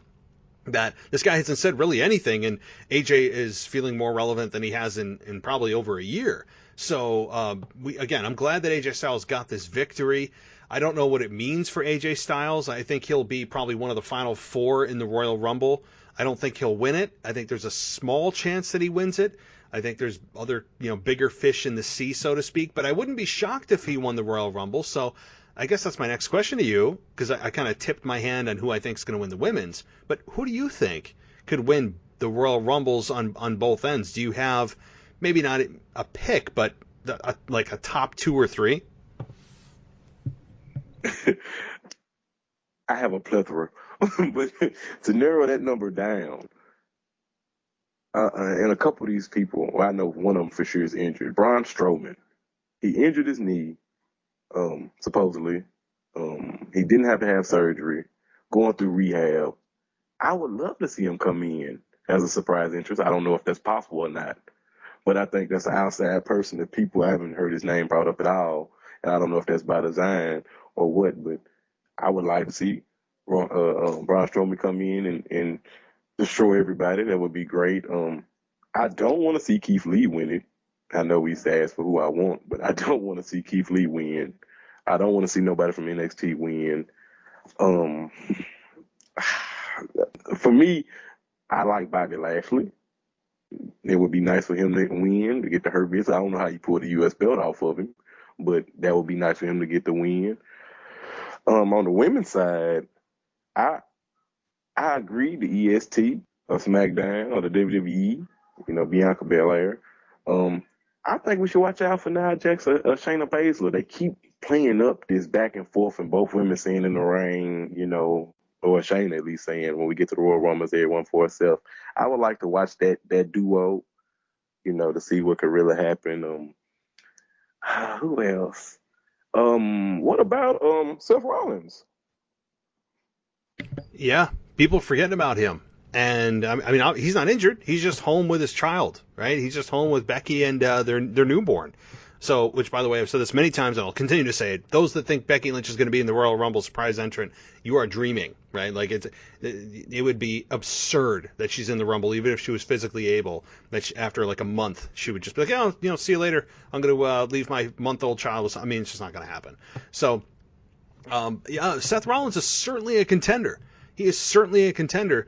But here's what I think is going to happen with the men's side. And hear me out. I think here's what's going to happen. There are so many possibilities. Seth Rollins is certainly one of them. Bobby Lashley's up there. AJ Styles is up there. Randy Orton is certainly up there. I think those could be your final four. But I think ultimately this is probably why I think it's going to happen, is that we have Drew McIntyre drop the belt to Goldberg at the Rumble, enter the Rumble, and win the Rumble for the second year in a row, and then go and challenge Roman Reigns on SmackDown. Now, of course, this is very, very, I think, in the minority of what people are thinking, because, well, we just got Roman Reigns and Drew McIntyre at Survivor Series. But I think that's a better matchup than anybody else that's on SmackDown for Roman Reigns for WrestleMania. I do. I don't need Braun Strowman Roman Reigns. I don't need Daniel Bryan Roman Reigns because of where they've positioned Bryan over the last few months. So that's my pick with the men's side. With the women's side, I'm sticking with what I said. I think Alexa Bliss is going to win the Royal Rumble for the women. I agree on the point of Drew dropping the belt, and I hate it because Goldberg is what did Double J Jeff Jarrett say? He is a spear and a jackhammer. That's it. Yeah, he exposed them no without even. Less. Yeah, I know. That's what you get, and I don't want that. I feel like going back to Braun Strowman and the knee issue, him dropping the belt to Braun would have been accepted. If they build it and really put, the Hurt Business interfering a lot, I think they would even take Bobby Lashley taking it over Drew. But for Goldberg to once again come in on the guy that everybody likes, and he kills your joy. He takes candy from babies every time he comes back and takes the belt from a top guy. Yeah. I mean, and for up and coming stars to have to give a legend a rub. I mean, I'm just not here for that, honestly. Am I gonna watch the match? Yes. Oh, for sure. Do I think Drew's gonna lose? Most likely. But I do want to know the long game. Say they do take the belt from Drew, they give to Goldberg. What do you think the long plan would be for that? Obviously he's going to hold it till WrestleMania, but who do you think would take it from him if Goldberg does get the belt? That's the thing, right? Like, I actually have not thought about that beyond my logic for the Rumble. Again, I got the SmackDown piece set with Drew versus Roman Reigns, but then who the hell faces Goldberg for the WWE Championship? That is the key. That's the one I don't know. It could be somebody coming from NXT. And maybe it's Keith Lee. Although, like you said, I don't want Keith Lee in a championship picture right now. I think that he is a future huge star, but I don't want the too much too soon thing. And I feel like if they put him in a main event right now, that's going to be too much too soon. And I'm willing for the slow burn because I think Keith Lee's going to be worth it. So I don't know what they would do with Goldberg in a main event if he captures the belt, which I'm sadly scared that he will from Drew McIntyre. And Drew McIntyre doesn't choose Goldberg for a rematch, and he chooses Roman Reigns. Who the hell faces Goldberg for the championship? I honestly don't know that picture. Although, when you think about it, maybe it is Drew and The Rock comes back and faces Roman. Again, if Goldberg does this, I don't know how you keep him babyface, or at least how they pump in those fake cheers for Goldberg if he beats Roman or beats Drew McIntyre at the Rumble. There's just nobody in their right mind, I don't think, that has been watching wrestling for more than a year would realize that this is a terrible move and that no way in any universe is Goldberg the babyface in this scenario. The guy that comes in does the very thing that he accused Drew McIntyre of thinking. He attacked. Remember, the whole premise for this is what Goldberg thought Drew was thinking, right? Like, there's nothing Drew actually did. It's all about respect, because apparently Goldberg can read the mind of Drew, and he knew that Drew was disrespecting the legends in his mind. It's preposterous of where this whole thing stands, and it's also extremely hypocritical of Goldberg to talk about respect being the whole point of what he did, considering he just disrespected the WWE champion and the WWE championship by coming in and demanding a match of which a 55-year-old guy that was in WCW most of your career just thinks that he is automatically qualified and deserving of a championship match just because I walk out here. I mean, it's absolutely ridiculous. My whole point to this is, if Goldberg wins, just turn him heel. I think a heel Goldberg is something that would make more sense. And I like that, a heel Goldberg. That would be nice. But let me turn it just a little bit. We forgot about Brock Lesnar. Now, I don't know about the contract situation, so I'm pretty sure you're going to fill me in on that. But I don't know about Brock Lesnar coming in. If Drew retains, everything we thinking is just blowed up. I mean, obviously, if Drew loses it, in my mind, I think Drew will win. If he comes in the Royal Rumble after he loses the belt, I think Drew wins. But if Drew retains, I don't know who's going to win the Rumble. Yeah, that's a good point. Yeah, I mean, I'm just assuming we're going with the worst case scenario, and I put it at a 75-25% chance. I mean, that's kind of what I'm going at, of like a most likely Goldberg wins, but in that scenario that he retains, and as I think he should, and Goldberg loses, well then who faces Drew McIntyre at WrestleMania? And who faces Roman Reigns at WrestleMania? And maybe Goldberg isn't even a part of WrestleMania. I highly doubt that, given he's perfectly here for Rumble to Mania season. It's very unlikely that Goldberg just goes away into the abyss. He's going to stick around through Mania. I think in that case, it's going to be Goldberg just going and immediately demanding a championship match against Roman Reigns on SmackDown, because we didn't get that match last year, and maybe they'll try it a second time this year, right? So I'm thinking that's probably what will happen if he loses to Drew, is that somehow he's incorporated into SmackDown, where it's Roman versus Goldberg at WrestleMania, and then Drew is left to, I don't even know, maybe Brock Lesnar Part 2. I mean, maybe they go with the main event from last year. But your question about his contract, I haven't heard anything. From what I understand, his contract expired. And it's kind of like on just kind of like a gentleman's agreement type of relationship right now, where if Vince feels like he needs Brock back and Brock's interested, obviously Vince will dish out as many zeros as he needs to bring Brock back. That's kind of where they're at. From what I understand, it's like kind of like your lease expired and you're month to month now, right? Like that's what it is, I guess, with where Brock is at. Is that he's not under official contract for any other matches, but that it's kind of on a gentleman's agreement type of deal right now. And a scenario that we're missing too: Drew retains, Goldberg wins the Rumble. Oh, I mean, Lord. And then they put him against Roman Reigns for WrestleMania. Oh, Lord. I mean, not that I want to see that either. I just don't know. No. That's absolutely a possibility. My concern, though, is if WWE thinks in any scenario in which Goldberg either wins the championship match or he loses the championship match, as you said, but then he gets to the Rumble, wins the Rumble, in what world are people going to buy that we're supposed to cheer for Goldberg? I mean, I have my doubts, and I'm really, really sad that WWE doesn't have fans there to really just crap all over this and realize that Goldberg is not a babyface.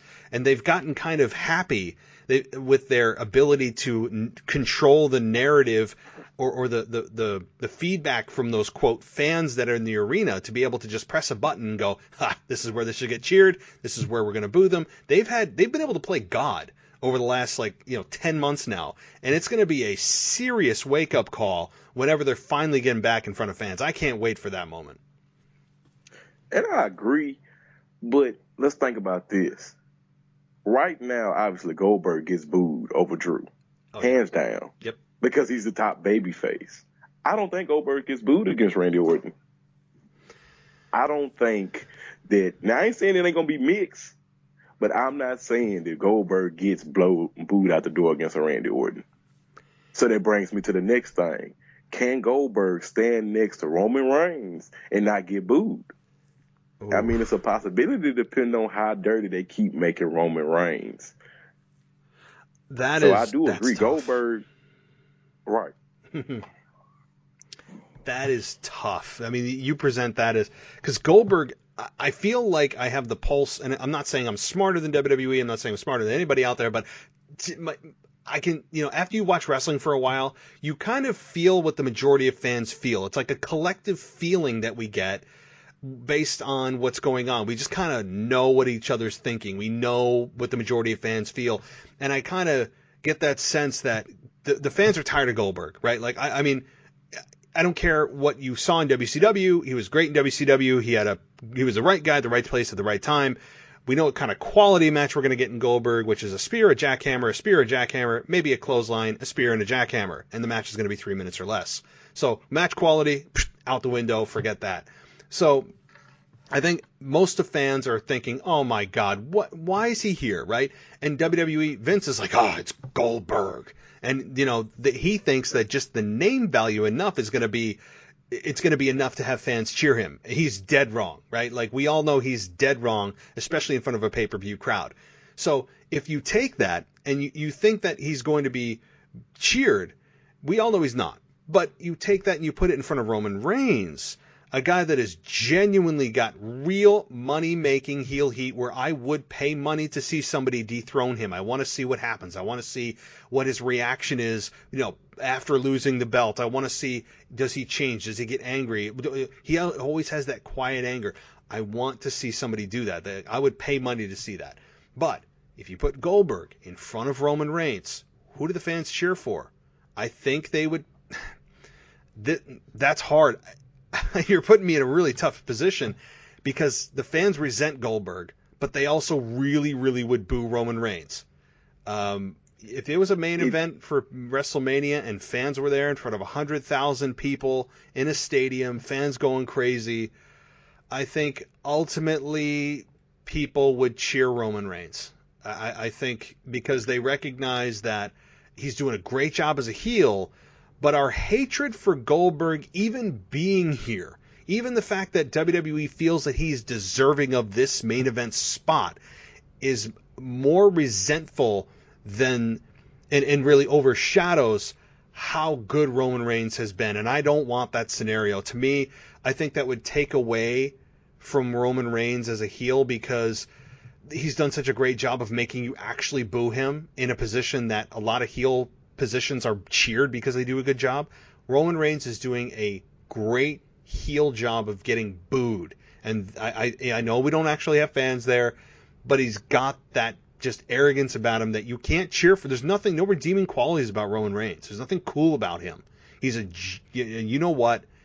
So, man, I hope they don't do that because fans would then be forced to kind of cheer for Roman, and it would eat away at what he's done over the last 5 months.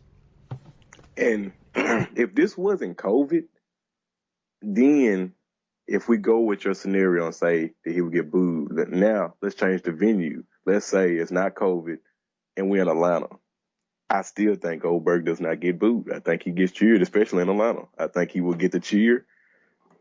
And also, we've watched several matches where the bad guy's getting cheered. I mean, it's up to the heel. If you're a great heel, get yourself booed. And I think it's possible. Roman Reigns is a great wrestler, and I think he could get the crowd to change up and start cheering for Goldberg, because I just give him that much. I mean, his character is just that good. He's just that in sync to it. He's got Paul Heyman with him. With those two together, I don't think Goldberg gets booed. I think they would do, by hook or crook, they're going to get Goldberg cheered. I mean, I think Paul Heyman would be the saving grace in this if that scenario was to play out. Paul Heyman has been able to manipulate crowds very well over the years. He knows how to dictate what the fans react to. He knows or what to do in order to get the reaction that he desires. So it's possible, yes. It's such a really tough scenario to put both guys in and the company in, because they're both hated for different reasons. Roman Reigns is the traditional old school heel that you very rarely see in this day and age, where it's not the cool heel, or we know he's doing such a great job, we're going to cheer him. No, Roman Reigns is legitimately going for real heel heat, and I think he's getting it. It's not easy to do in today's day and age. But Goldberg is hated for a different reason, because of resentment and the fact that you don't deserve to be here, that the fact that it should be some up-and-coming star that we're building to the new generation.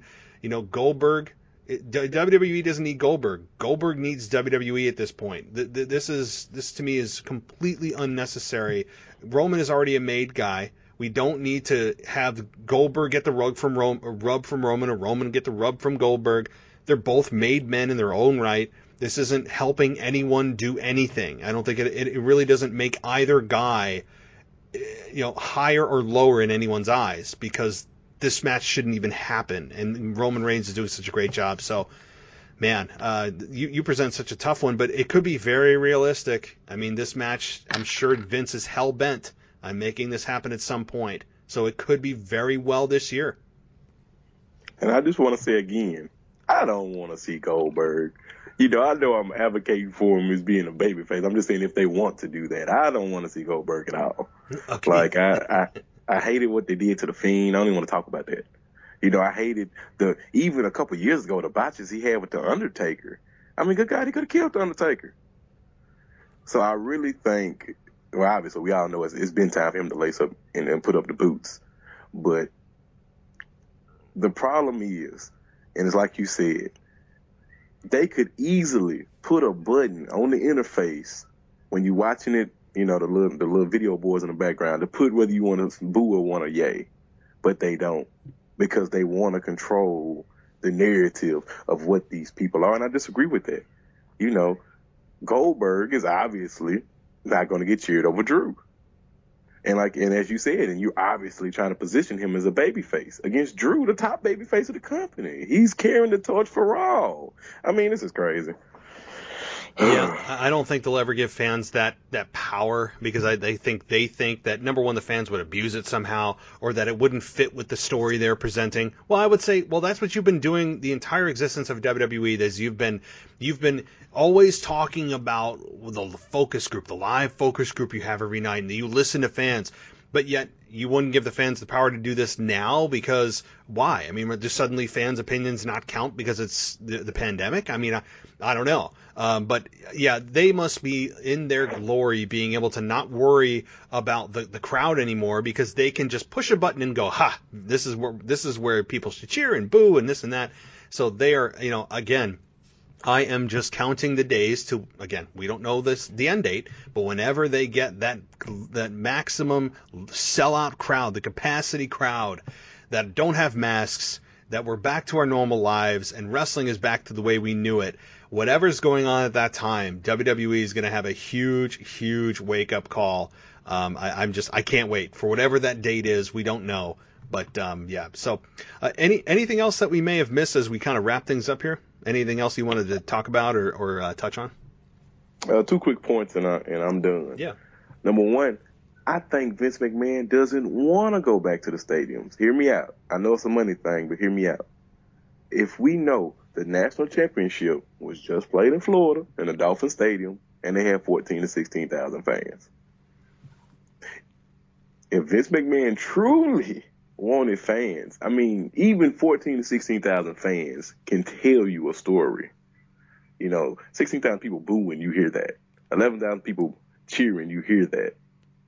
So I feel like that he doesn't want to come back right now. I think he likes the power of pushing the narrative like he's never had before, to really know. And I'm pretty sure they're watching the blogs and Twitter and stuff, but to really have the people booing Goldberg out the door, I mean, good God, you'd be like, okay, this is not working. And it's not the area. And, well, just to quickly touch on that point, they won't be able to tell you that it's a award-winning and critically acclaimed Thunderdome anymore. So, yeah, that's probably they won't be able to tell you that every single time they open a show. It is true, and it is unique, I can say that. I agree. And my last point, nothing to do with wrestling. I just want to tell everybody out there, I'm a casual wrestling fan. I call myself that because of two reasons. Number one, I normally only watch Raw. So I listen to you guys Sunday Week in Review. So you guys tell me normally how SmackDown went. If y'all talk about an interesting match, I go watch it. And number two, I look at wrestling from a casual perspective. So I know we analyzed it, but when I watch wrestling, like Alexa Bliss, when I watch that, I'm in that moment. I'm not analyzing her at that moment. I'm just sitting there just watching it and in awe, and I'm in a trance. It pulls you in.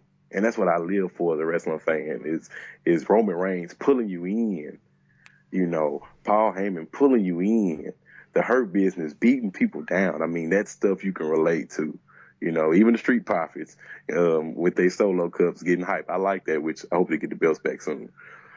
But that's what I live for. And so that's why I like watching it from a casual wrestling perspective. It's love. I love to do that. And I love to talk about wrestling, as you guys know, on the Voicemail Bag Show. I'm glad you explained the reasoning behind it, because it's true. And maybe, a lot of fans out there that get so caught up in certain things, and, I should probably be the one talking about this, but, that we should just enjoy it for what it is, right? Not get so high, not so low, just kind of try to get caught up in the moment, which doesn't always happen. I mean, more often than not, it doesn't. But when you have engaging characters, engaging storylines, as we do with Roman, with Randy, and others, it does pull you in, and that's what we enjoy. That's what takes us out of our world, our crazy, divided as hell political world, everything going on in the news, everything. It takes you out of it. That's the point of wrestling, and wrestling shouldn't stress you out. And I'm guilty of wrestling stressing me out sometimes because I get so frustrated with what they're doing.